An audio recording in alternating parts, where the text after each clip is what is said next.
On a quiet June day in 1929, a baby girl named Anneliese Marie Frank was born in Frankfurt, Germany. No one could have imagined that this child, who would grow up laughing and playing with her sister Margot in their garden, would one day become one of the most powerful voices to emerge from the darkest chapter in human history. The Franks were a liberal Jewish family, integrated into their community, neighbors among both Jews and non-Jews. Otto and Edith Frank worked hard to provide a normal, happy childhood for their daughters. But Germany was changing. In January of 1933, Adolf Hitler rose to power, and with him came a relentless tide of anti-Semitism and persecution. What began as political maneuvering quickly spiraled into the systematic stripping away of Jewish rights and freedoms. Otto Frank, aware of the growing danger, decided to move his family to the Netherlands, hoping to protect them from the Nazi regime. In Amsterdam, the Franks built a new life. Otto started a business selling pectin for making jam, and the girls attended Dutch schools, slowly mastering a new language. For a while, Amsterdam felt like a safe haven, but the safety was short-lived. On May 10, 1940, Nazi Germany invaded the Netherlands. In a matter of days, the country fell under German control. Rotterdam was bombed to ruins, and Dutch forces surrendered under threat of more destruction. The occupation brought new rules, harsh, dehumanizing laws targeting Jews. Parks, cinemas, and even schools became off-limits. Businesses were seized. Jewish men were arrested in brutal raids and deported to camps from which they never returned. Otto Frank tried desperately to secure visas to the United States and Cuba, but every attempt failed. By 1942, it was clear, deportation meant almost certain death. When Margot, Anne's older sister, received a summons to report to a so-called labor camp in July of that year, Otto knew the family had to disappear. A hidden annex behind Otto's business at Prinsengracht 263 became their refuge. On July 6, 1942, the Franks quietly slipped into hiding. The rooms were small, concealed behind a movable bookcase. Silence became their constant companion. 7 days later, another family joined them, Hermann, Augusta, and Peter van Pels. Later, a dentist named Fritz Pfeffer completed the group of 8. They were entirely dependent on a small circle of brave friends and employees who risked their own lives to bring them food, clothing, and news from the outside world. Inside the annex, days blurred together. From morning until evening, they moved carefully, whispering, afraid that any sound might alert the workers below. When the warehouse emptied at lunchtime, they could briefly relax, listen to broadcasts from the exiled Dutch queen on Radio Oranje, and share a meal with their helpers. Anne, just 13 when she entered hiding, poured her fears, hopes, and observations into her diary, the gift she had received for her birthday just weeks before.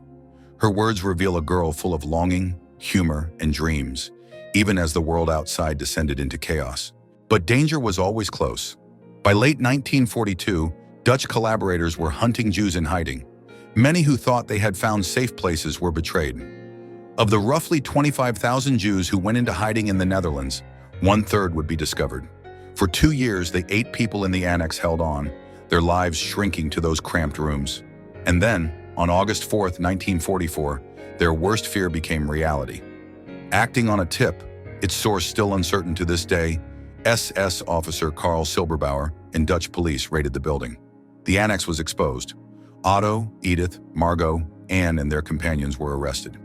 Their small world of fragile hope was shattered in an instant. They were taken first to Gestapo headquarters in Amsterdam and then sent to Westerbork transit camp. For a few weeks, Otto was still able to see his wife and daughters in the evenings. But soon they were packed onto a train, the last transport from Westerbork to Auschwitz. For 3 days, over 1,000 people were crammed into cattle cars with barely any food or water. Some never survived the journey. At Auschwitz, SS doctors separated those deemed unfit for forced labor. Hundreds from Anne's transport were sent directly to the gas chambers. Otto was sent to the men's camp. Edith, Margot, and Anne were placed in the women's barracks, clinging to each other in a place designed for death. The family's bond, once a source of comfort, was cruelly severed when Anne and Margot were transferred again in November 1944, this time to Bergen-Belsen, a concentration camp in northern Germany. Edith remained behind at Auschwitz, where she died of exhaustion and illness in January 1945, just weeks before Soviet forces liberated the camp. Bergen-Belsen was a hell on earth. The camp was overcrowded, disease-ridden, and starving. Food was scarce, clean water almost non-existent. Prisoners often had to sleep sitting up on cold floors, sharing a handful of blankets among thousands. Typhus swept through the camp, claiming lives by the hundreds each day. Among those who witnessed Anne, there was Nanette Blitz, a school friend who remembered Anne as emaciated, bald, and shivering, stripped of the vitality she once had. Anne believed both her parents were dead and had lost the will to live. Yet she also whispered that one day, if she survived, she wanted to write a book based on her diary. In those final months, Anne and Margot succumbed to typhus. Margot, weakened and frail, fell from her bunk and died from the shock. Anne followed soon after, likely in February 1945, just weeks before British troops liberated Bergen-Belsen on April 15th. The exact date of her death will never be known. Of the 8 people who had hidden in the secret annex, only Otto Frank survived. Liberated at Auschwitz on January 27, 1945, he returned to the Netherlands, still clinging to a shred of hope that his daughters might have lived. That hope was crushed when he learned the truth of their deaths. One final gift awaited him. Miep Gies, one of the helpers who had risked her life for the Franks, had saved Anne's diary. When Otto finally found the courage to read her words, he was astonished by her depth, her insight, and her unwavering spirit. Anne had dreamed of becoming a writer, of sharing her story with the world. In 1947, her dream began to come true. The first 3,000 copies of her diary were published under the title, The Secret Annex. Over the decades, her words have been translated into more than 70 languages, reaching millions across the globe. Her small room in Amsterdam, the annex where she once taped movie star photos to the wall and imagined a future, became a museum, the Anne Frank House, where visitors still walk the creaking floors she once knew. Anne Frank's life was cut short by hatred, discrimination, and cruelty. She was one of millions of Jewish victims, but her voice survived to tell the world what blind hatred can do. Her story is not just history, it is a warning.